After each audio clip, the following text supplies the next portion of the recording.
Hello guys, Raja Saab గురించి trollings అవుతుంది తమిళ్ పేజెస్లో. చాలామంది కూడా మావాడు హీరో మీవాడు జీరో అని చెప్పేసి లాటరీ ఇస్తా అని చెప్పేసి ప్రభాస్ గురించి చాలా నెగిటివ్గా మాట్లాడుతూ ఉన్నారు. వినాయకన్ ప్రస్తుతానికి కొంచెం లీడ్లో ఉన్నట్టుంది. ఆ మొత్తం అడ్వాన్స్ బుకింగ్స్ దాదాపుగా 35 క్రోర్స్ గ్రాస్ మొత్తం వరల్డ్ వైడ్గా కలెక్ట్ చేసింది. వాళ్ళకి తక్కువ కంఫర్ట్ జోన్ అయినటువంటి యూఎస్లో కూడా రాజాసాబ్ మీద లీడ్ ఉందని చెప్పేసి తెగ సంబరపడిపోతున్నారు ఈ సాంబార్ నా కొడుకులు.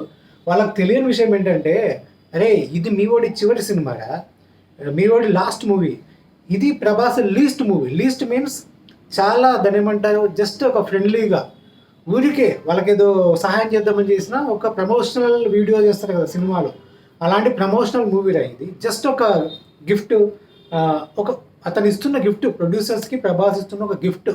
డైరెక్ట్గా డబ్బులు ఇవ్వచ్చు ప్రభాస్, కానీ అది వాళ్ళకి ఇష్టం లేదు, అందుకే దాన్ని ఒక సినిమా రూపంలో వ్యక్తం చేస్తున్నాడు. దీన్ని కూడా మీరు మీ వాడి చివరి సినిమాతో పోల్చుకుంటున్నారు అంటే మీ స్థాయి ఏంటో అర్థమవుతుందిరా.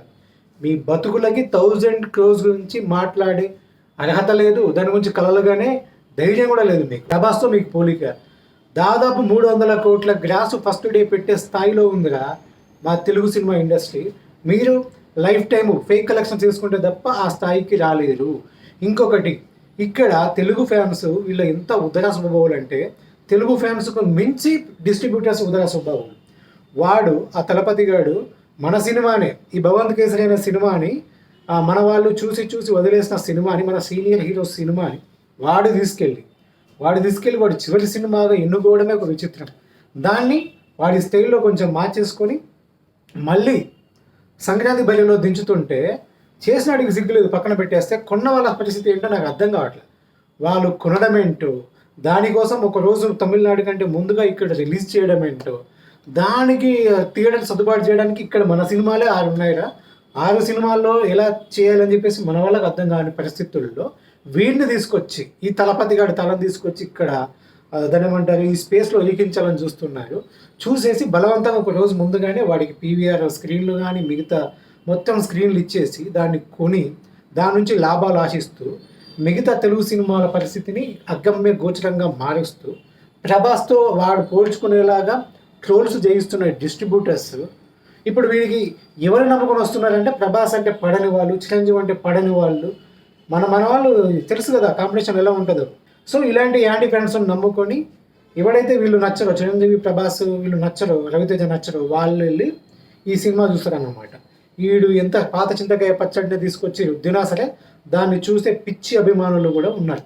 వాళ్ళని నమ్ముకొని సినిమా వాళ్ళు కొంటున్నారు. మనం ఇంత వృధా స్వభావంతో ఉంటున్నాము, వాళ్ళు కూడా ఇలాగే ఉంటున్నారు అని చెప్పేసి అంటే, ఇక్కడ ప్రభాస్ రేంజ్ స్థాయికి అక్కడ అసలు థియేటర్స్ అనేవి లేవు.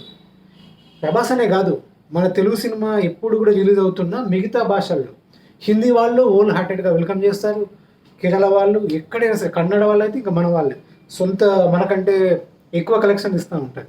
కేవలం ఈ తమిళ వాళ్ళు మాత్రం ఎలాంటి దాని ఏమంటారు విశాల భావజలం లేకుండా సంకుచిత మనస్తత్వంతో ప్రేక్షకులు ఉంటారు, అక్కడ డిస్ట్రిబ్యూటర్స్ కూడా ఉంటారు.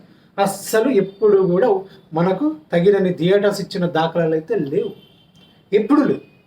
మనం మాత్రం ప్రతిసారి సంక్రాంతి బరిలో వాళ్ళ హైపుడ్ మూవీస్, లీస్ట్ హైపుడ్ మూవీస్, ఎలాంటి చెత్తనైనా సరే తీసుకొచ్చి మన నెత్తిలో పెట్టుకుంటూ ఉంటాము వాళ్ళని సపోర్ట్ చేసే ఫ్యాన్స్. ఇప్పుడు మళ్ళీ ఈ కలెక్షన్ చూపించుకొని అందులో వాళ్ళకు వచ్చే మెజారిటీ కలెక్షన్స్ మన తెలుగు నుంచి వస్తాయి. మళ్ళీ వాళ్ళు తెలుగు సినిమాను, తెలుగు ఇండస్ట్రీని, మన స్టార్స్ని, ప్రభాస్ లాంటి ఆ ఇండియన్ బిగ్గెస్ట్ స్టార్తోనూ వాళ్ళు పోల్చుకోవడం. వీళ్ళ మొహాలు కనీసము ఒక్క హిందీలో ఒక్క థియేటర్ ఒక్క సింగిల్ స్క్రీన్ను హౌస్ఫుల్ చేయగలరా మీరు ప్రభాస్తో పోల్చుకుంటారా? ప్రభాస్ కలెక్షన్లు ఈ హర్రర్ కామెడీ సినిమా కలెక్షన్స్ని ప్రభాస్ అసలు ప్రభాస్ ఫ్యాన్సే చాలా లైట్గా తీసుకుంటూ పోలీలే అని వదిలేస్తున్న సినిమాతో మీరు ఓవర్సీస్ కలెక్షన్స్ను, ఇండియా కలెక్షన్స్ను పోల్చుకుంటారా? దీనికంటే దాదాపు 100 కోట్లు ఎక్కువ గ్యాస్ పెడతామని చెప్పి ఛాలెంజ్ చేస్తారు.